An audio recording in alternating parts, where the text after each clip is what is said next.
In this episode, you will learn where self-doubt comes from and why we all experience it.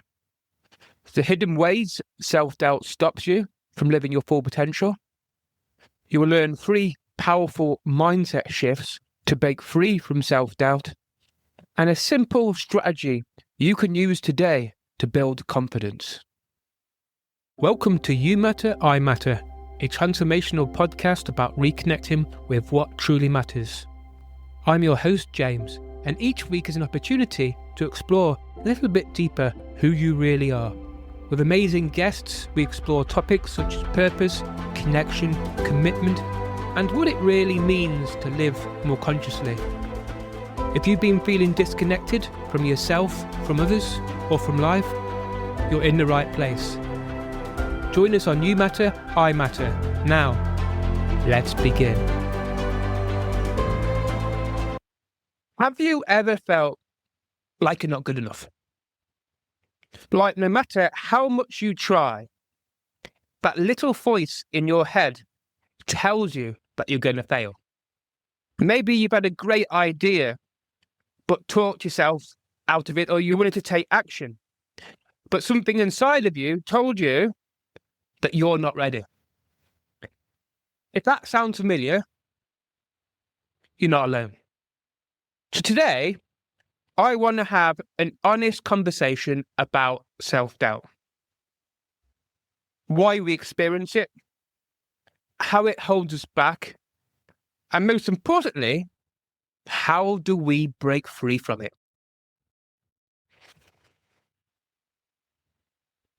Self-doubt isn't in your head. It's a survival mechanism. Our brains are wired to keep us safe. Anytime we step into something new, uncertain, unknown, our brains send a warning signal.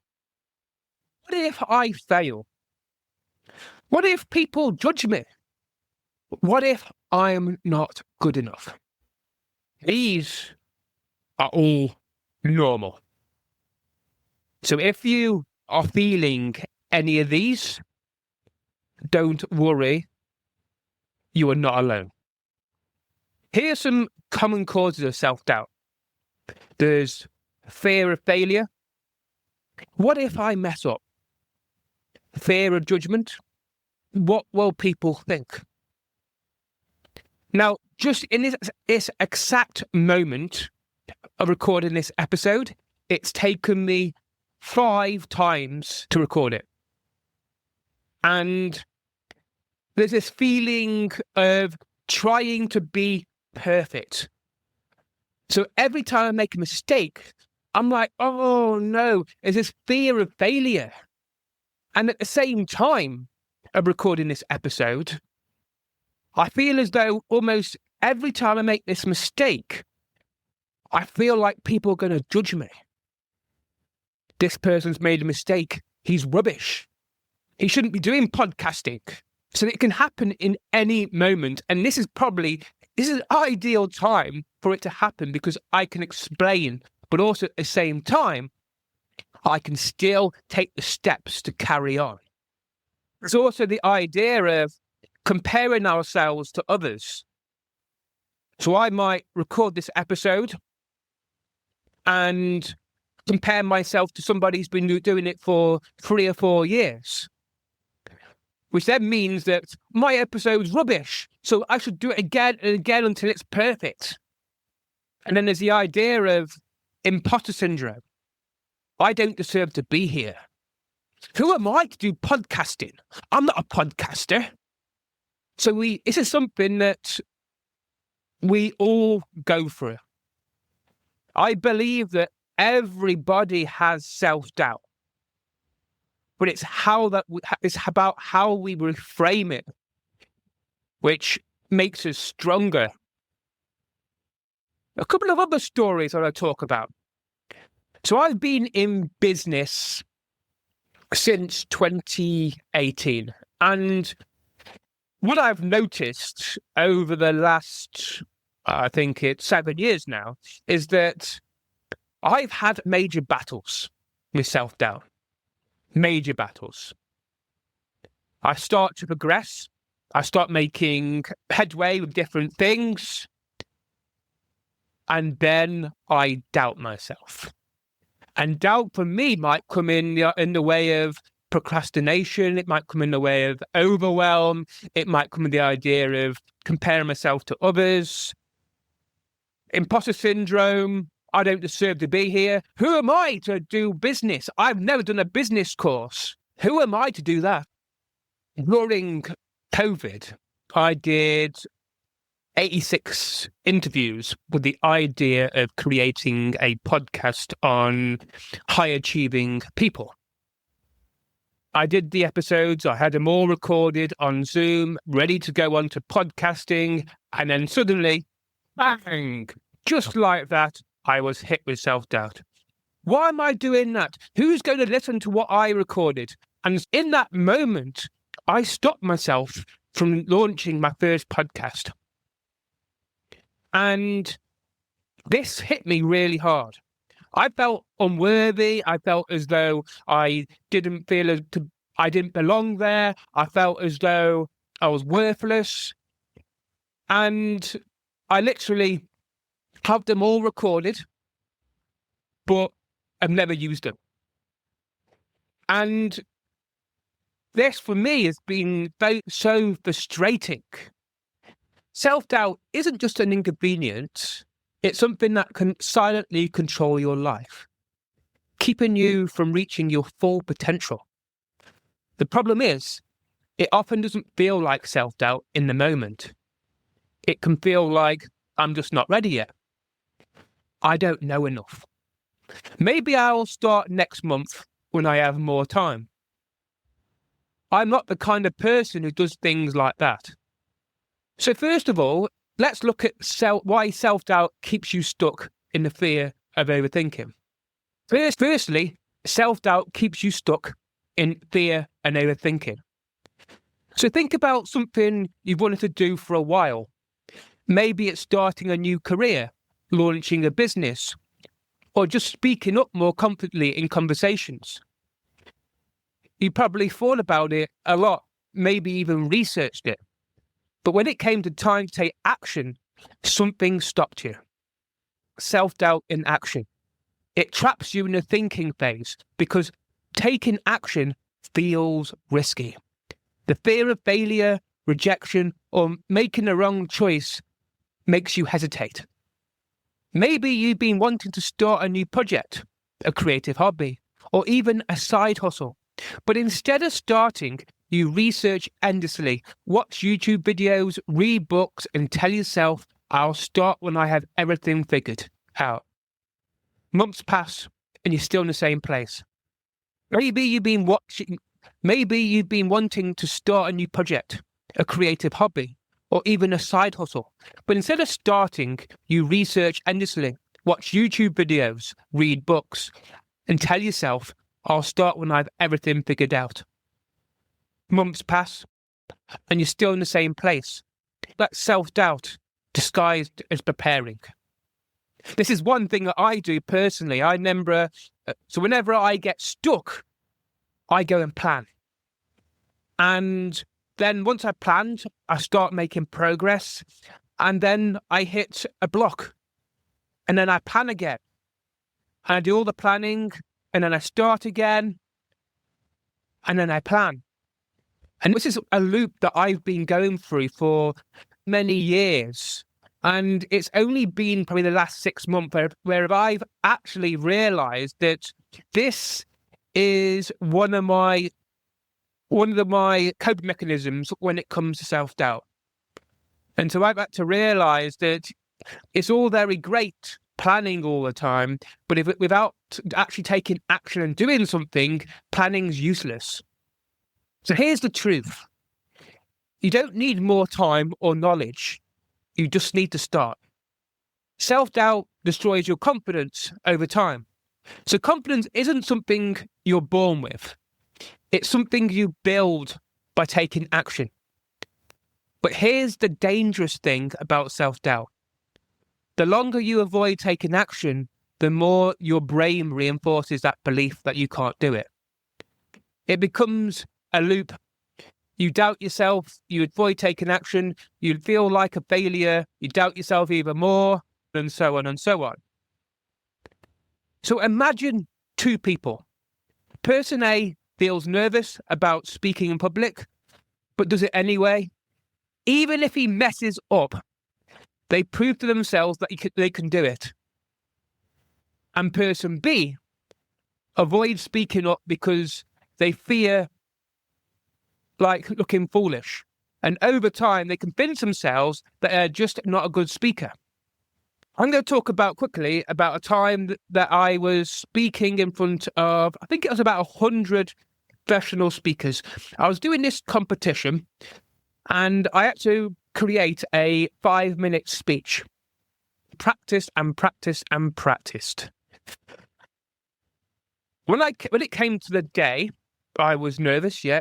And what I did was I went onto stage and I said the first sentence, and within the first sentence or two, I had completely forgot what I was going to say. And I could actually hear the crowd saying, come on, James, you've got this. And then I started again and I forgot. Now I had two options, like person A and person B. The first option is I could have run off stage and avoided it completely.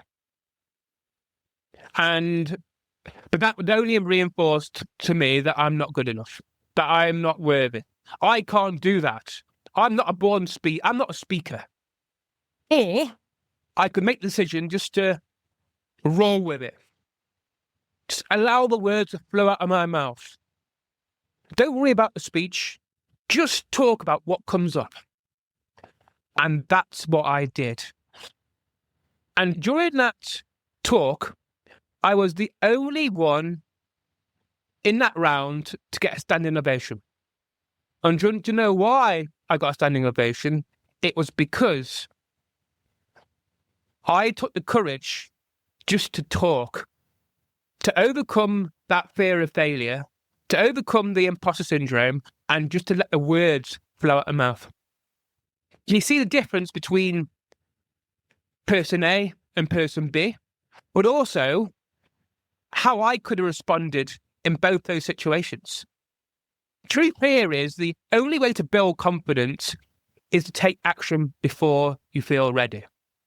And as you take action, you become more and more confident. It requires bravery to do it, even though you know that you are nervous, even though that you know you can make a mistake, even though you know that something could happen, you still do it. You have that bravery within yourself. This is actually just what I'm talking about, bravery. This is a great quality to incorporate into your life. Allow yourself to feel that bravery and to really step into that person who you are meant to be.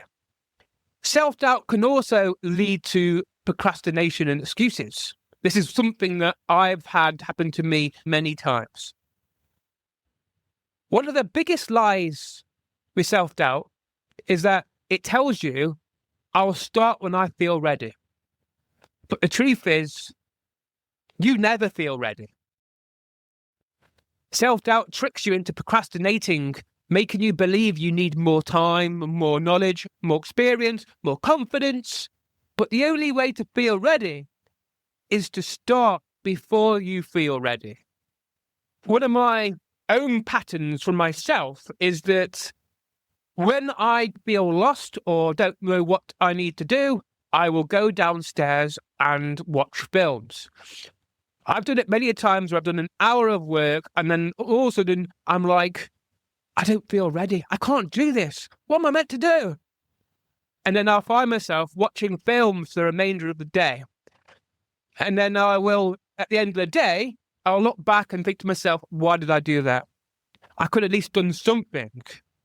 The truth is, readiness comes from doing, not waiting. Here are a few questions to reflect on. Well, I want you to ask yourself, what's one thing I keep postponing because of fear? And what one action step can I take to step into that fear? Might I be, instead of taking action? If I didn't doubt myself, what would I be doing differently right now? I challenge you. Take one small action step today in any area where self-doubt might be holding you back.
mindset shift number 3. Speak to yourself like a friend.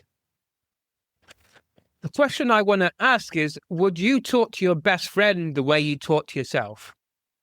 Probably not. I know from past experiences how I've literally treated myself. I'm not good enough.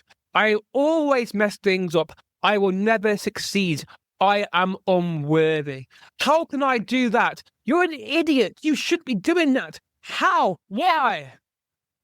And if you told your friends this, they'd walk away. But if you told a friend that you were struggling, I'm pretty sure they would encourage you. So you'd say, you've got this. You're learning, and that's okay. Keep going and making progress. So it's about reframing your thinking from I'm not good enough to I'm capable, I'm growing, I'm doing my best. So here's a great action step that you can take when it comes to treating yourself like you're the best friend. I want you to catch yourself in negative self-talk today. The moment you say something unkind to yourself, pause and replace it with something supportive. And see over the day how it changes.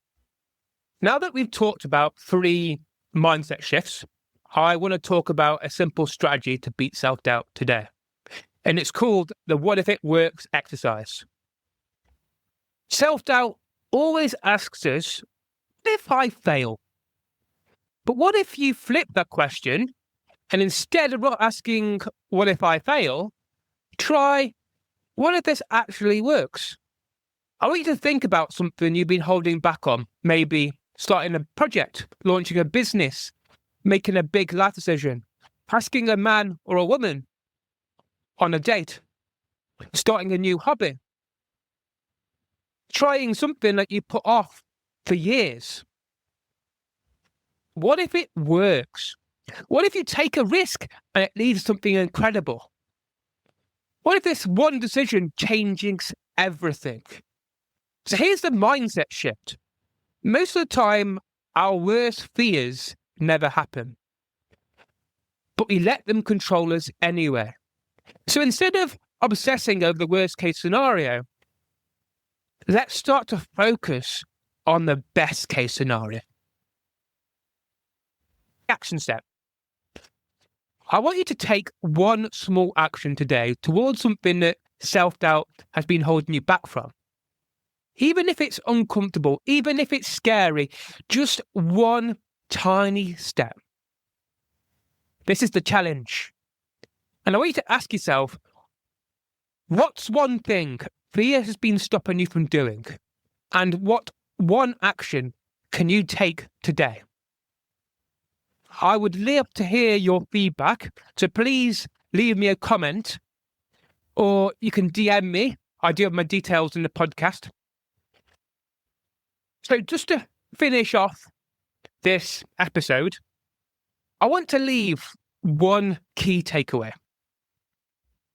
I want you to know that self-doubt is normal, but it doesn't have to control you. The only way to build confidence is to take action before you feel ready.